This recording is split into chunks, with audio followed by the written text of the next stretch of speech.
It's been a while since I've done this, actually. We're gonna put the big Prince blanket on since it's Prince weekend. Um, yeah, it's been a while since I've done this. You might hear the dishwasher going on in the back. I'll try to talk a little louder. Some catching up to do, date-wise. Wow. All right, here we go. I don't know if Boots is gonna come downstairs for this here, but we'll see. Saturday, 29 March, 1943. Dear Kitty, we have finished our shorthand course and now we are beginning to practice speed. Aren't we getting clever? I must tell you more about my time-killing subjects. I call them such because we have got nothing else to do but make the days go by as quickly as possible, so that the end of our time here comes more quickly. I'm mad on mythology, and especially the gods of Greece and Rome. They think here that it is just a passing craze. They even heard of an adolescent kid of my age. Wait, they've never heard of an adolescent kid of my age being interested in mythology. Well then, I shall be the first. I was an adolescent kid interested in mythology, but I wasn't around in 1943. Mr. Van Daan has a cold, or rather, has a little tickle in his throat. He makes a tremendous fuss about it, gargling with chamomile tea, painting his throat with tincture of myrrh, rubbing eucalyptus all over his chest, nose, teeth, and tongue, and then getting into an evil mood on top of it all. Rotter, one of the German big shots, has made a speech. All Jews must be out of the German-occupied countries before July 1st.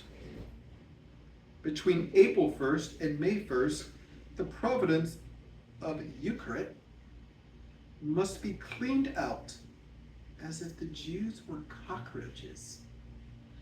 Between May 1st and June 1st, the provinces of North and South Holland. These wretched people are sent to filthy slaughterhouses.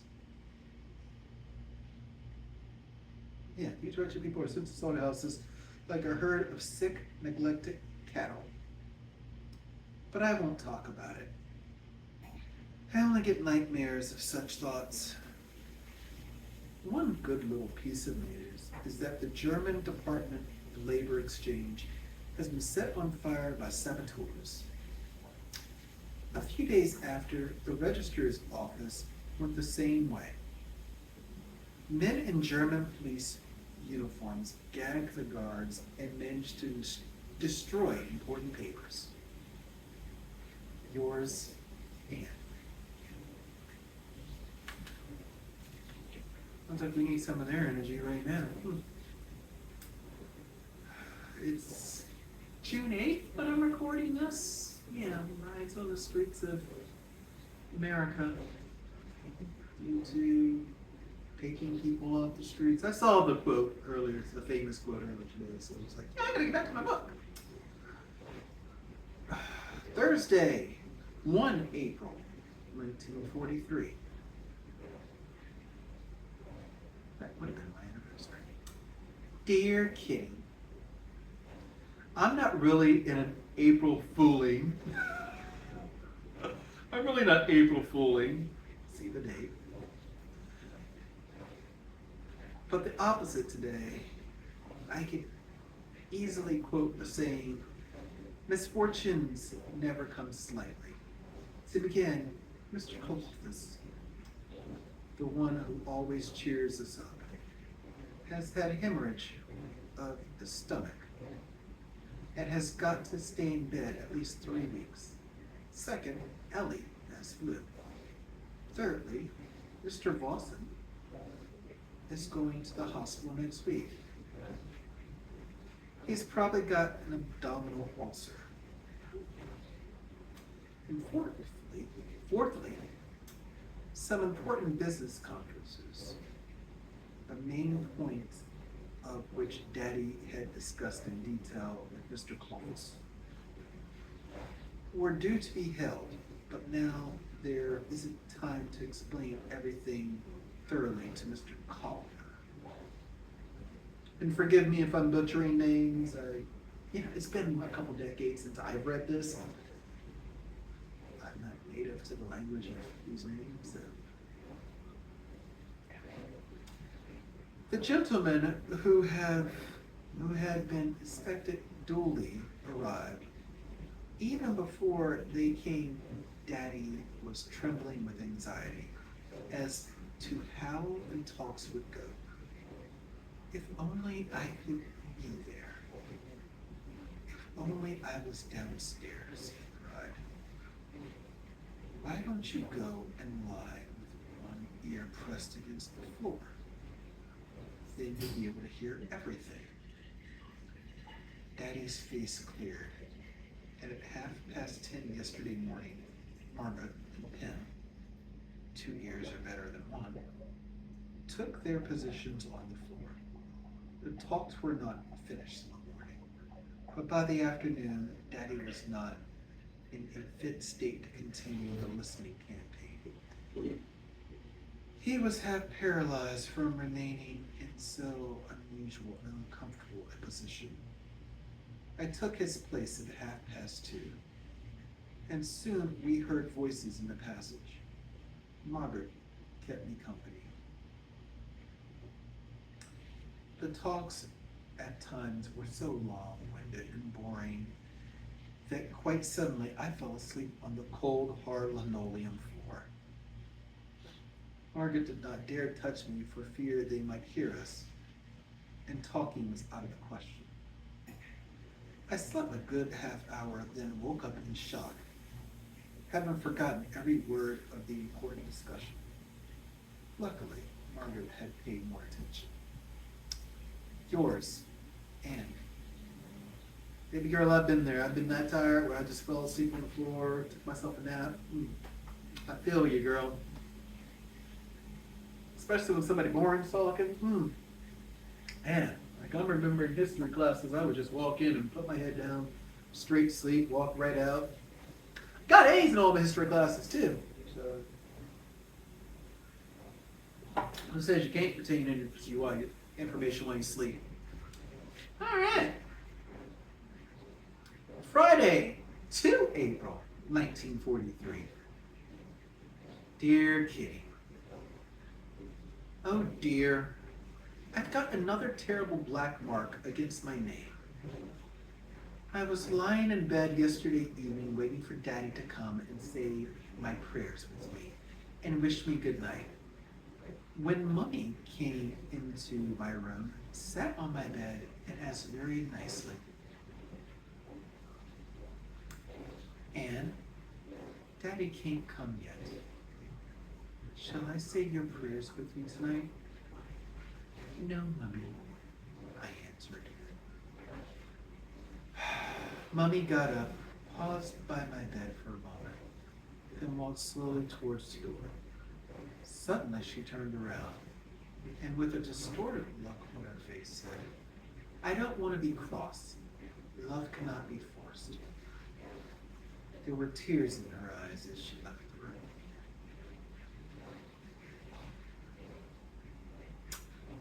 I lay still in bed, feeling at once that I had been horrible to push her away so rudely. But I knew too that I couldn't have answered differently. It simply wouldn't have worked. I felt sorry for Mummy, very, very sorry, because I had seen for the first time in my life that she minds my coldness. I saw the look of sorrow on her face when she spoke of love not being forced. It is hard to speak the truth, and yet it is true. She herself has pushed me away. her tactless remarks, and her crude jokes, which I don't find all that at all funny, have now made me insensitive to any love from her side. Just as I sink at her hard words, so did her heart when she realized that the love between us was gone. She cried half that night, hardly sleeping at all. Daddy doesn't look at me, and if he does for a second, then I read his eyes, the words. How can you be so unkind? How can you bring yourself to cause your mother such sorrow? They expect me to apologize, but this is something I can't apologize for because I spoke the truth, and Mommy will have to know it sooner or later anyway. I seem, and I indeed am, indifferent both to Mommy's tears and Daddy's looks, because for the first time they are both aware of something which I have always felt. I can only feel sorry for Mommy, who has now had to discover that I have adopted her own attitude. For myself, I remain silent and aloof, and I shall not shrink from the truth any longer, because the longer it is put off, the more difficult it will be for them when they do hear it. Yours, Anne. I'm start writing a question up here because I was someone read. What am I trying to catch up with? It's Junior. Okay, I got a couple pages. You know, if I actually do this, I can catch up to that. Tuesday, April 27th, or Tuesday, 27 April, 1943. I remember the date. 27 April 1943. Dear Kitty, such quarrels that the whole house thunders. Mummy and I, the Van Dams and Daddy, Mummy and Mrs. Van Dam, everyone is angry with everyone else. Nice atmosphere, isn't it? Anne's usual list of failings has been brought out again and fully ventilated. Mr. Vossen is already in the hospital. I'm not going to try to pronounce that. Mr. Clovis is up again, the hemorrhage having stopped sooner than usual. He told us that the registrar's office received additional charges from the fire service who, instead of just quenching flames, soaked the whole place in water. I'm glad. The Carlton Hotel is smashed to bits. 2 British planes loaded with incendiary bombs fell right on top of the off of the sign. The whole V something Sigel corner is burned down. Look at you, Jordan. Or is this Dutch? German? The whole corner is burned down. The air raids on German towns are growing in strength every day. We don't have a single quiet night. I got dark rings under my eyes from lack of sleep. Our food isn't yours. Dried bread and coffee substitute for breakfast. Dinner, spinach or lettuce for a fortnight on end. Potatoes 20 centimeters long and tasting sweet. Okay, so it's a German officer's tale, yeah. Tasting sweet and rotten. Whoever wants to follow a slimming course should stay at the secret annex. They complain bitterly upstairs, but we don't regard it as such a tragedy. All the men who fought in 1940 or were mobilized have been called up to work for Diffler as prisoners of war. Suppose they're doing that as a precaution against invasion. Yours, Anne.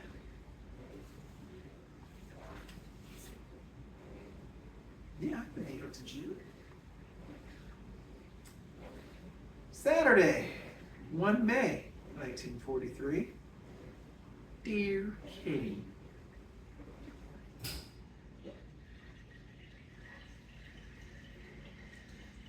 If I just think of how we'd live here, I'd usually come to the conclusion that it is paradise compared to how other Jews who are not in hiding must be living.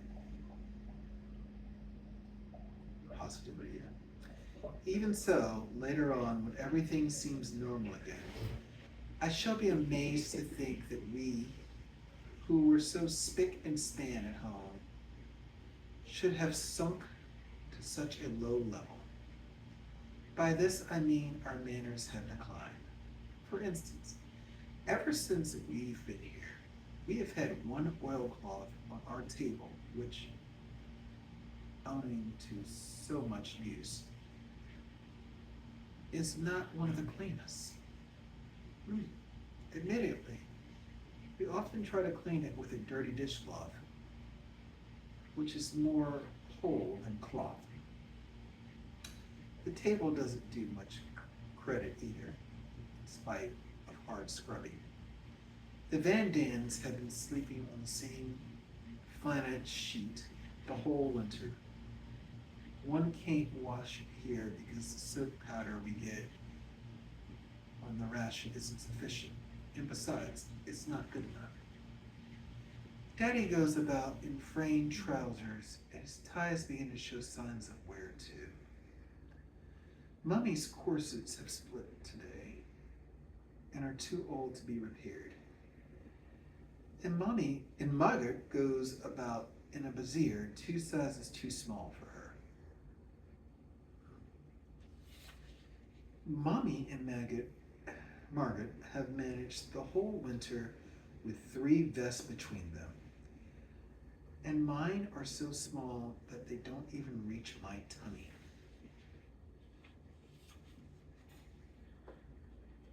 Certainly, these are all things which can be overcome. Still, I sometimes realize with a shock, how are we now about in worn things, from my pants down to Daddy's shaving brush? Whew.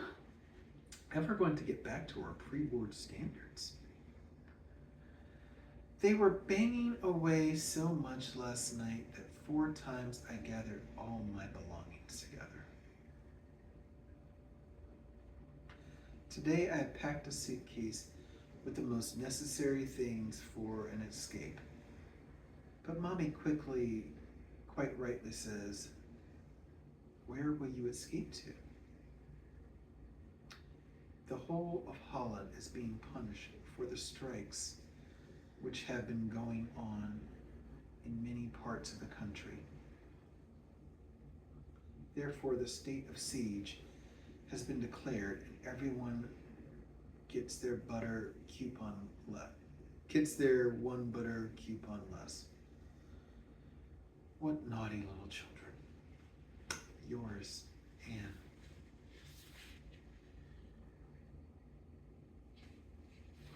Yeah, they get a coupon for butter. That's pretty rough. I'll do 2 more days. I mean, now that the dishwasher's shut off, I can do 2 more days. Let's see here. So it's 8. Yeah. Still know where the kitty's at. 2 more days. When you're like ADHD-ish, like I am, I'm getting tested this week, by the way. But when you're ADHD-ish, the whole reading thing's rough. So this is actually good. It's kind of broken up in days, and I kind of take a break between days. But, yeah. Tuesday, 18 May, 1943. Dear Kitty, I witnessed I witnessed a terrific air battle between German and British planes. Unfortunately, a couple of the Allies had to jump from the burning machines. Our milkman, who lives in Hafwig, saw four Canadians sitting by a roadside. One of them spoke fluent Dutch. He asked the milkman to give him a light for a cigarette and told him that the crew had consisted of 6 men. The pilot was burned to death, and their 5th man had hidden himself somewhere. The German police came and fetched the 4 perfectly fit men. I wonder how they managed to have such clear brains after the terrifying parachute jump. Yeah, because I would not be. Although it is fairly warm, we have to light our fires every other day in order to burn vegetable peelings and refuge. Yeah. Trash and vegetables, yeah. We can't put anything in the garbage pails because we must always think of the warehouse boy. How easily one could be betrayed by being a little careless. All students who wish to enter to get their degrees this year or continue their studies are compelled to sign that they are in sympathy with the Germans and approve of the new order. 80% have refused to go against their consciences. Naturally, they had to bear the consequences. All the students who did not sign up have to go to a labor camp in Germany. What will be left of the youth of this country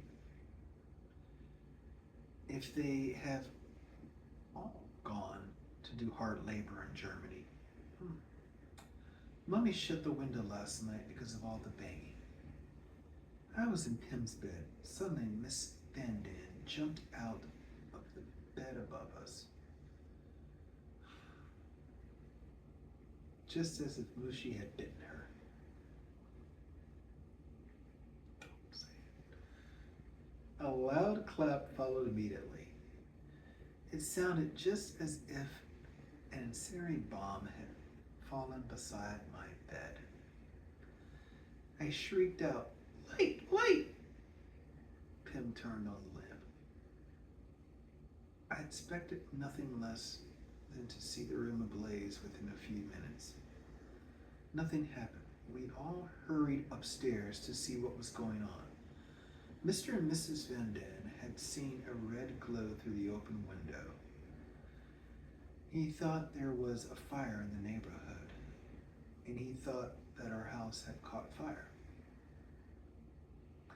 When the clap came, Miss Van Dan was already on her feet, with her knees knocking. But nothing more happened, and we crept back to our beds. Before a quarter of an hour had passed, the shooting started up again. Miss Van Dan sat bolt upright at once and then went downstairs to Mr. Dussel's room. Seeking there the rest she could not find with her spouse.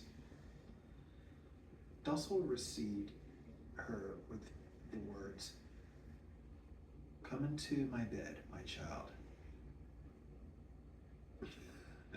which sent us into uncontrollable laughter. The gunfire throbbed us no longer.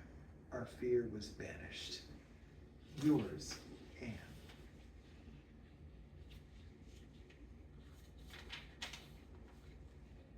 I think her husband snored and was just like a hairy beast, so yeah, I'd go sleep somewhere else also. All right.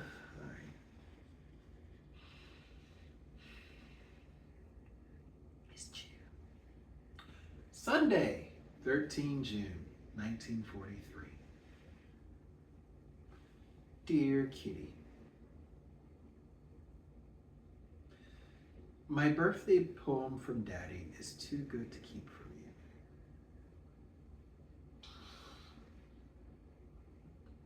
Excuse me. Excuse me. As Pim usually writes verses in German, Margaret volunteered to translate it. Judge for yourself whether Margaret didn't do it brilliantly. After the unusual summary of events of the year, this is how it ran.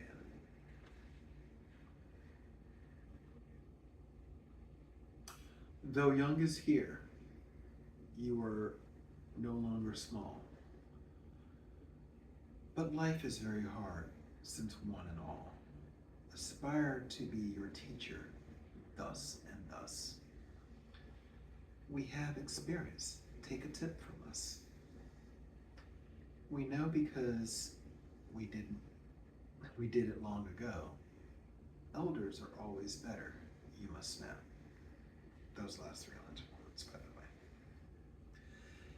At least that's been the rule since life began. Our personal faiths, our personal faults are much too small to scan. This makes it easier to criticize the faults of others, which seem double-sized. Please bear with us, your parents, for we try to judge you fairly and with sympathy. Sympathize. Gotta make it right? You know, it's rap music. Correction sometimes take against your will. Correction sometimes take against your will. Though it's like swallowing a bitter pill, which must be done if we're to keep the peace, while time goes by till all the suffering cease. You read and study nearly all day. Who might have lived in such a different way? You're never bored and bring us fresh air. Your only moan is this: what can I wear? I have no knickers. All my clothes are small. My vest might be a loincloth. That is all. To put on shoes would mean to cut off toes. Oh dear, I'm worried by so many woes. That was your birthday poem? Okay.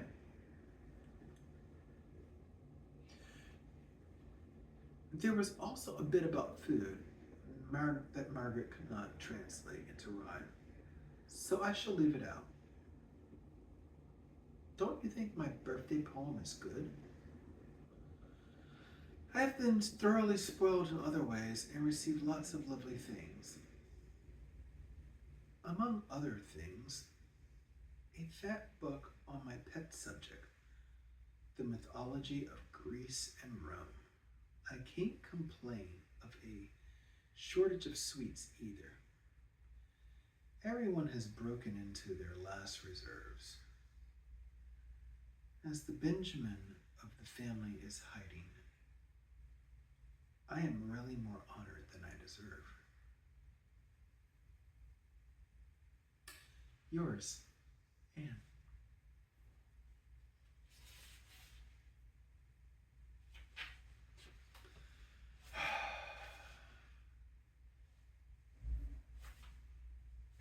I think it would almost make sense to just read the last page or so, but I'm going to stop here.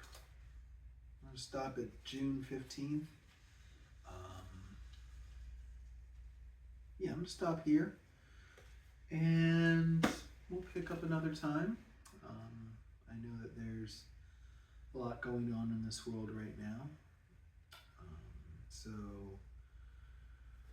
if you get a chance, especially before it's made illegal, give this book a pick up and read. If you know any better German or Dutch, or know someone to translate better, or feel like having your phone next to you to look up a word instead of being used to record, do that. But this is important, especially for what's happening outside right now in our country, in America. I think it's important that I take the time to read this throughout this year, and we all take the time to, hear this and listen.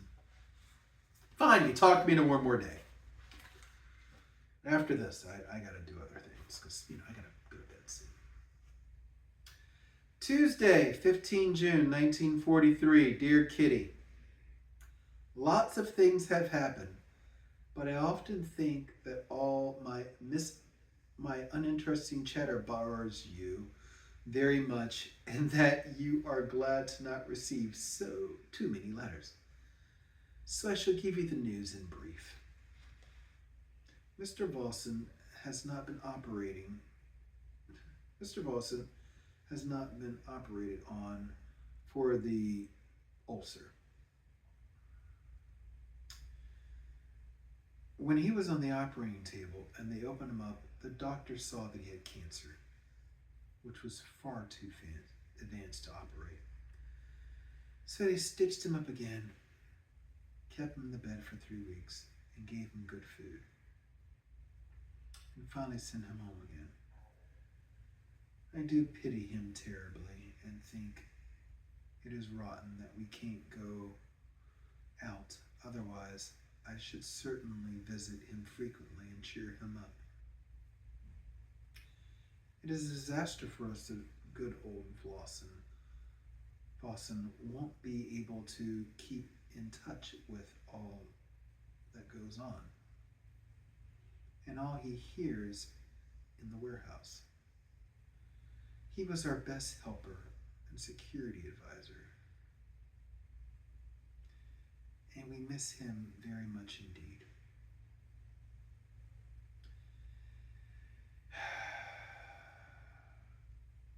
It will be our turn to hand in our radio next month. Clovis has a closeting baby set at home that he will let us have in place of our big Phillips. It certainly is a shame that we have to hand in our lovely set. But in a house where people are hiding, one daren't under any circumstances take one risk and draw attention of the authorities. We shall have a little radio upstairs, on top of hidden Jews, money, and buying. We can add a radio. Costing money, costing buy, and a costing radio. Everyone is trying to get a hold of an old set and hand that in instead of their sorts of courage. It is really true that as the news from the outside gets worse, so the radio with the miraculous voice helps us to keep our morale and to say again, chins up, stick this out, better times will come. Yours, Anne.